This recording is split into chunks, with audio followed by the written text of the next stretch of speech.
arkadaşlar. Ben Canberk. Bugün Bandicam nasıl sesli, yani ses ayarlarını göstereceğim. Tabii laptoplar için. Evet. Laptoplar için mikrofonsuz ses ayarını göstereceğim. İlk önce Bandicam'a giriyoruz. Böyle bir şey olmalı. 2014'ün. Şurada görmüş olduğunuz gibi dakikamız, saatimiz falan yazıyor. Burada da sesimizin şeyi yazıyor. Sonra buradan bir saniye,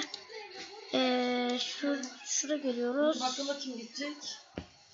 Şuraya. Sonra bakayım videoya geliyoruz. Buradan ayarlara tıklıyoruz. Sizin burada Win 8 Sound Wasabi olacak. Tabii siz burada şeyi seçeceksiniz. Microportrait, şunu seçeceksiniz.